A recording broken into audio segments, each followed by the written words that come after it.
सच्चाई की जीत। राजनीतिक मैदान में घमासान युद्ध।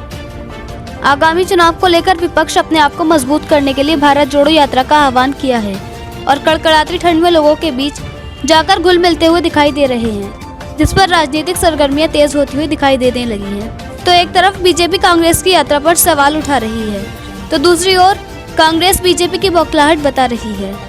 मौसम के गिरते तापमान में राजनीतिक पारा हाई होता हुआ दिखाई दे रहा है। एक बार फिर पलटवार का खेल जमकर कांग्रेस बीजेपी में देखा जा रहा है। राहुल गांधी की भारत जोड़ो यात्रा देश के कई बड़े राज्यों से होकर उत्तर प्रदेश में प्रवेश कर चुकी है, जिस पर भारतीय जनता पार्टी के नेता कांग्रेस पर जमकर प्रहार करते हुए दिखाई दे रहे हैं। बीजेपी नेताओं ने कहा है कि कांग्रेस का यूपी में कोई जनाधार नहीं है और राहुल गांधी यहां बेअसर हैं। पार्टी के प्रदेश अध्यक्ष भूपेंद्र सिंह चौधरी ने भी राहुल गांधी पर निशाना साधा है। उन्होंने कहा कि राहुल गांधी ने अपनी यात्रा का नाम भारत जोड़ रख दिया है, तो क्या वो अपनी यात्रा मुजफ्फराबाद तक ले जाएंगे? उनके परिवार के लोगों के शासन के समय ही पाकिस्तान ने उस पर कब्जा किया था। इतना ही नहीं, उन्होंने ये भी कहा कि कांग्रेस पार्टी हमेशा भारत को तोड़ने वाली शक्तियों के साथ खड़ी है। तो दूसरी ओर उत्तराखंड के पूर्व प्रदेश कोषाध्यक्ष आशीष गुप्ता ने भी कांग्रेस पर प्रहार करने से कोई कसर नहीं छोड़ी। आशीष गुप्ता ने कांग्रेस पर तीखे निशाने साधते हुए कहा कि कांग्रेस नेता राहुल गांधी के साथ भारत जोड़ो यात्रा में ऐसे लोग शामिल हैं जो भारत के नागरिक हैं और भारत में रहने पर डर लगने की बात करते हैं, तो कॉलेजों में भारत तेरे टुकड़े होंगे ऐसे नारे लगाने वाले लोग राहुल गांधी के साथ चलते हैं। जो भारत के अंदर रहकर भारत के दुश्मन मुल्कों की तारीफ करते हैं, ऐसे लोग राहुल गांधी के साथ हैं। इस यात्रा से कांग्रेस क्या मैसेज देना चाहती है, ये एक आश्चर्य की बात है। भारतीय जनता पार्टी के सवालों पर कांग्रेसी नेता रणजीत सिंह रावत ने भी पलटवार करते हुए कहा कि भारत जोड़ो से भाजपाई घबरा चुके हैं। पहले भाजपा के नेता यात्रा को सक्सेस न होने की बात कर रहे थे, लेकिन अब बुरी तरह यात्रा को देखकर बौखला गए हैं। राहुल गांधी का इस यात्रा से एक ही मकसद है कि देश के अंदर नफरत को खत्म कर प्यार के बाजारों की दुकान खोलना। हमारी इस यात्रा में हर वर्ग के लोग शामिल हो रहे हैं। खुले मंच से हमारे नेता राहुल गांधी ने ऐलान कर दिया कि हम किसी से डरते नहीं हैं और डर का माहौल खत्म करने के लिए हम मैदान में उतरे हैं। आने वाले लोकसभा चुनाव को लेकर पक्ष विपक्ष पूरी तरह तैयारियों में जुट गया है और एक दूसरे को कमजोर करने के लिए आरोप प्रत्यारोप का खेल खेलते हुए दिखाई दे रहा है। राजनीतिक मैदान में अभी से घमासान युद्ध देखा जा रहा है। एक तरफ सत्ताधारी पार्टी के नेता भारत जोड़ो यात्रा पर निशाना साध रहे हैं, तो दूसरी ओर कांग्रेसी नेता सत्ता खोने की बौखलाहट का रंग दे रहे हैं। वहीं अब देखने वाली बात ये होगी कि आखिर इस राजनीतिक मैदान में कौन बाजी मारता है और जनता के दिलों पर राज करता है। काशीपुर से मोहम्मद नफीस की रिपोर्ट।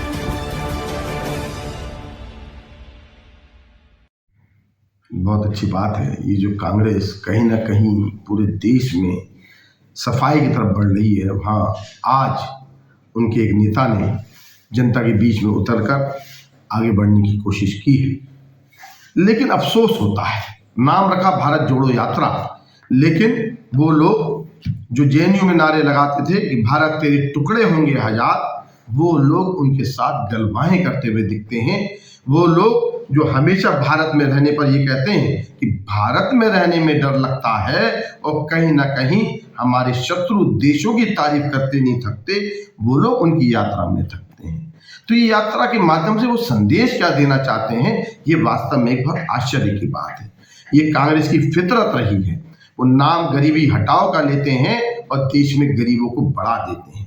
ऐसे ही ये भारत जोड़ो यात्रा के नाम पर जो उनका आडंबर है, ये हमारे देश की जनता देख रही है और आने वाले समय में उनको इसकी सच्चाई बहुत जल्दी देखने को मिलने वाली है। देखिए, कांग्रेस मुक्त का नारा देने वाले लोग आज राहुल गांधी जी की भारत जोड़ो यात्रा से इतना घबरा गए हैं कि उन्हें समझ नहीं आ रहा है कि करें तो क्या करें। जिस यात्रा को वो पहले कह रहे थे बिल्कुल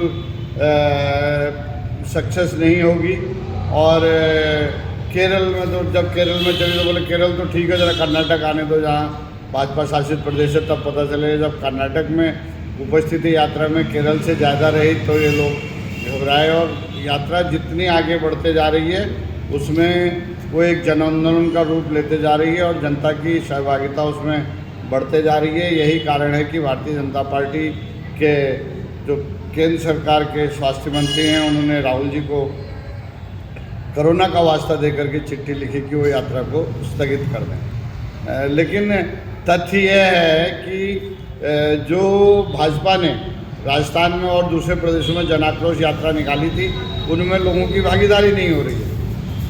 और राहुल गांधी के यात्रा में लोग संभाले नहीं जा रहे हैं, इतने लोग बिना बुलाए, जितना मोदी करोड़ों रुपया खर्च करके अपना एक रैली के लिए लोग लाते हैं, उससे कई 100 गुना जो है राहुल गांधी की रैली में स्वतःस्फूर्त जो है लोग आ रहे हैं, और हर वर्ग के आ रहे हैं, चाहे वो दूसरे विचारधारा के हों, यहाँ तक कि सिविल सोसाइटी के लोग। जो खुद योगेंद्र यादव जी का मैं इंटरव्यू देख रहा था, उन्होंने कहा मैंने हमेशा कांग्रेस का विरोध किया है, लेकिन आज वो भी राहुल गांधी की यात्रा में केरल से ही लगातार चल रहे, कन्याकुमारी से लगातार चल रहे हैं।